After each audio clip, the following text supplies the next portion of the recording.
Singer మంగళి మంచిదనుకునే వెళ్ళా ఆ పార్టీకి వెళ్ళడమే నేను చేసిన తప్పైపోయింది అన్నట్టుగా దివ్య అయితే కొన్ని వ్యాఖ్యలు చేశారనమాట. అసలు ఆమె వెళ్ళిన పార్టీ ఏంటి, అక్కడ ఏం జరిగింది? ప్రజెంట్ ఇప్పుడు 2 తెలుగు రాష్ట్రాల్లో కూడా అటు సోషల్ మీడియాలో కావచ్చు, న్యూస్‌లో కావచ్చు, వైరల్‌గా ఉన్న న్యూస్ ఏంటంటే సింగర్ మంగ్లీ బర్త్‌డే సెలబ్రేషన్స్ అనమాట. అయితే ఈ సెలబ్రేషన్స్‌లో డ్రగ్స్ తీసుకున్నారని చెప్పేసి, గంజాయి తీసుకున్నారని చెప్పేసి రకరకాల న్యూస్‌లు అయితే ఇప్పుడు బయటకు వస్తూ ఉన్నాయి. సో అందుకోసమని ప్రతి ఒక్కరు కూడా దీని గురించే మాట్లాడుతున్నారు. సో ప్రజెంట్ సోషల్ మీడియా రంగం అనేది ఏ విధంగా మారిపోయిందంటే, ఇక్కడ ఒక ఇన్సిడెంట్ జరిగితే దానికి కంప్లీట్ ఆపోజిట్‌గా ఇక్కడ మాట్లాడుతూ ఉంటారు. సో ఒక చోటికి పాము వచ్చిందని మనం చెప్తే అక్కడ వీళ్ళేం చెప్తారంటే పాము వచ్చింది, ఆ మనిషి చనిపోయాడు, కరిచిందని కూడా చెప్పేస్తారు. సో ఈ విధంగా సోషల్ మీడియాలో తప్పుడు ప్రచారం అనేది విచ్చలవిడిగా చేస్తూ ఉన్నారు. ఎవరికి ఇష్టం వచ్చింది వాళ్ళు మాట్లాడేస్తూ ఉన్నారు. సో ఇప్పుడు ఇక్కడ దివి విషయంలో కూడా అదే జరిగిందనమాట. అయితే ఇక్కడ సింగర్ మంగ్లీకి సంబంధించి తన బర్త్డే సెలబ్రేషన్స్ చేవెళ్ళ దగ్గర శివార్లలోని ఈర్లపల్లిలోని ఒక ఫామ్ హౌస్లో జరిగిందనమాట.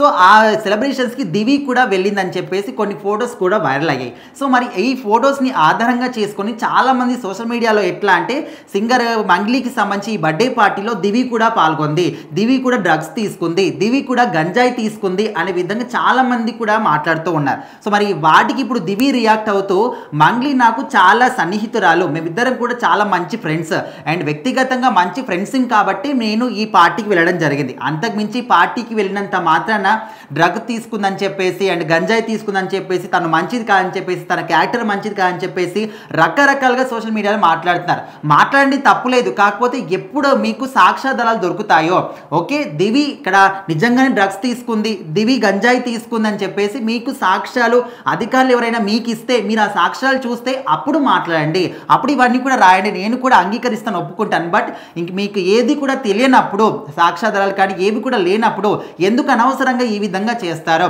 ఓకే నేనంటే సోషల్ మీడియా రంగంలో ఒక నటిగా ఉన్నాను కాబట్టి ఈ రూమర్స్ అన్నిటిని కూడా ఈజీగా తీసుకోవచ్చు, వదిలేయచ్చు, పట్టించుకోకపోవచ్చు. కానీ మాకు కుటుంబ సభ్యులు ఉంటారు, మాకు తల్లిదండ్రులు ఉంటారు, వాళ్ళు ఏ విధంగా దీన్ని తీసుకోగలుగుతారో, వాళ్ళు సెన్సిటివ్గా ఉంటారు, వాళ్ళు చాలా ఘోరంగా రియాక్ట్ అవుతున్నారు, బాధపడుతున్నారు అనే విధంగా దివి కూడా రియాక్ట్ అవ్వడం జరిగింది.